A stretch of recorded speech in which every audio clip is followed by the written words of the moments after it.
Joe and Marybeth Tinning lived in this modest house in upstate New York. They had two beautiful children, Joseph, 2, and Barbara, 4 years old. They had been married for 6 years when Marybeth gave birth to their third child, Jennifer. Jennifer never left the hospital. She was diagnosed as having meningitis and lived for only 8 days. 2 weeks later, their son Joseph also died. The doctor said of cardiac arrest. 6 weeks after that, they lost their third child, Barbara. This time, the diagnosis was Reye's syndrome. So the Tinnings moved to a new home in another part of town, thinking the change would help. 2 years later, when she was 30 years old, Marybeth gave birth to her fourth child, a healthy baby boy named Timothy. Then tragedy struck again, and just 3 weeks after his birth, Timothy was dead. The diagnosis was sudden infant death syndrome. Within a year and a half, the Tinnings had buried 4 children. It was Mother's Day, and Marybeth had called me. She said to me, "Today, Joe and I are going to the cemetery. Would you like to go?" And when we got there, I sort of started counting the graves. It just really upset me.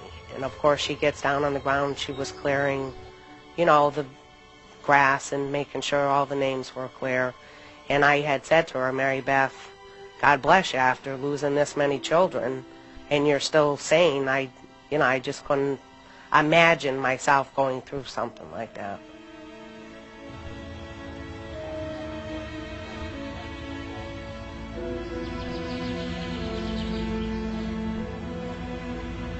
A year and a half later, Marybeth gave birth to another boy named Nathan.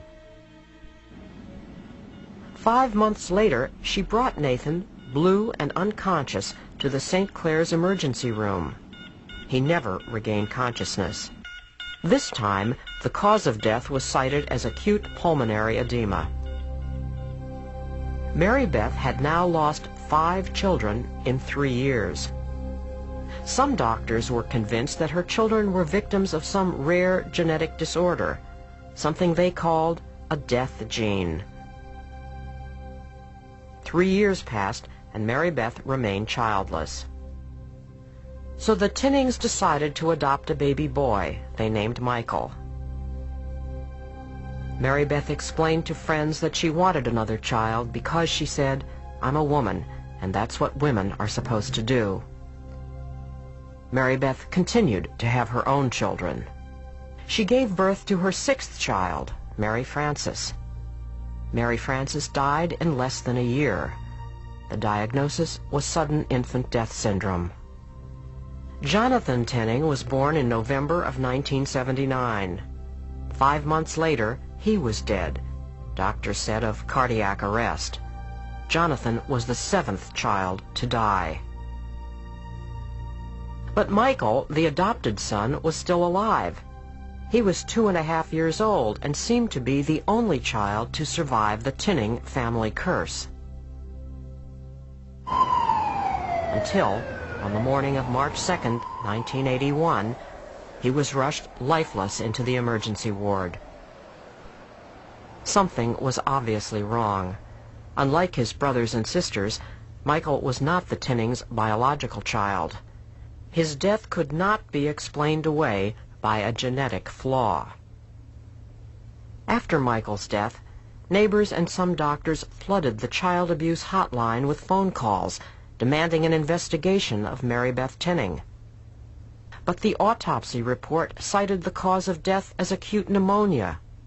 Since this was a natural cause of death, it ruled out any suspicion of homicide. To escape the suspicions of their neighbors, the Tinnings moved again. 4 years passed. Then, unexpectedly, at the age of 42, Marybeth became pregnant again. She says to me, "Sue, I have something to tell you." So I said, "Well, Marybeth, well, what do you have to tell me that's so important?" So she says to me, "I'm pregnant." She says, "Don't be mad at me."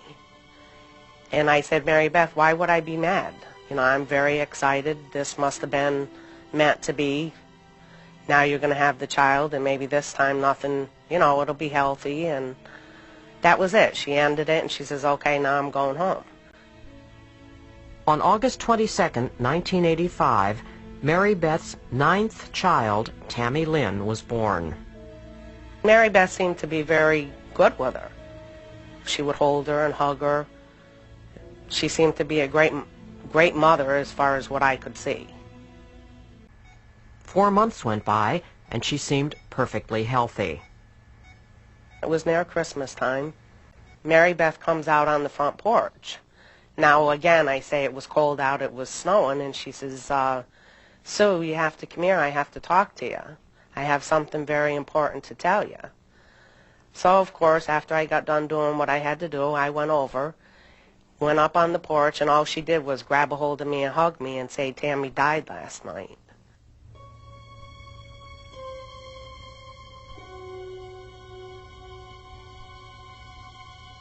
I received a telephone call from the Chief of Police of Schenectady, New York. He asked me if it were possible for 9 babies in one family to die of natural causes. I told him, no, it didn't seem possible to me, and I asked him to send me the case records on all 9 children. When I looked at the medical records, I found that the doctors were attributing all of these deaths to a genetic problem in the family. When children with genetic disease die, they die slowly. They get symptoms, they get sick. They die more like a fan that gradually comes to a stop. Natural death is a process.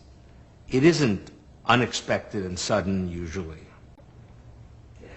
In addition, there was an adopted baby, Michael, nothing genetically the same as the parents. And suddenly, at 3 years of age, that baby died under similar circumstances as the other children. The concept that the cause of death was inherited was clearly wrong. The other thing I noted was that the only person with the babies when they died was the mother. One baby, Nathan, died in the car on the way to the hospital.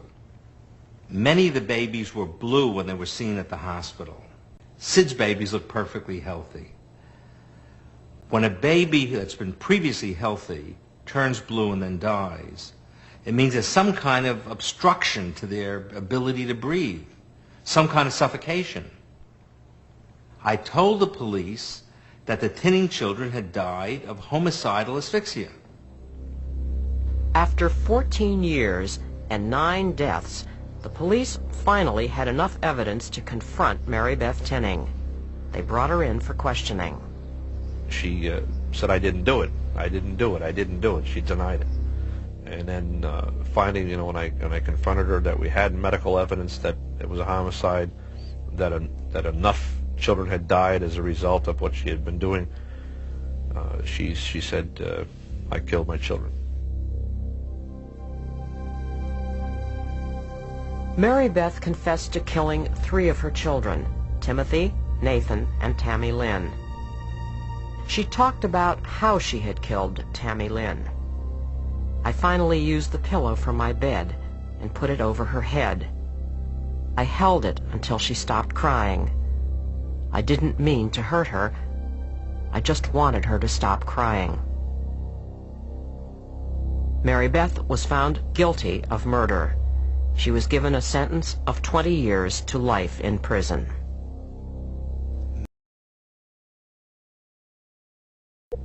She liked the attention of people feeling sorry for her because she had lost her children.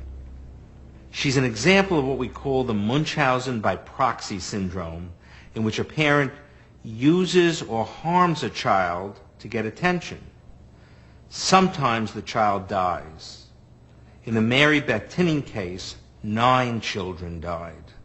Some cases of this mental disorder have been actually documented by concealed video cameras. In this videotape, a father is seen sitting in a hospital room with his baby.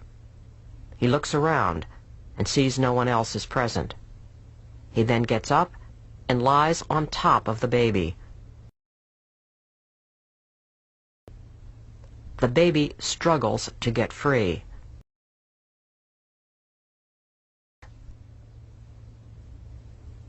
Suddenly, the father gets up and leaves the room. If that father had stayed on the baby a little bit longer, the baby may have died. An autopsy would have shown no abnormalities. It's most likely the cause of death would have been certified as sudden infant death syndrome.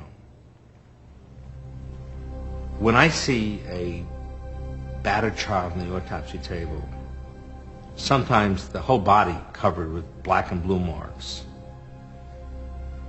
sometimes a brain injury, with indications of prior beatings over a period of time, and realize the suffering that the child had gone through, and that being on the autopsy table is the first piece the child has had. The child tells me that society has failed to protect it. I have to speak for the child. I have to document what went wrong. I have to document the injuries. I have to ensure that whoever did it isn't going to harm other children. I have to ensure that the social agencies, the police, the protective services, the relatives know that they are their brother's keepers.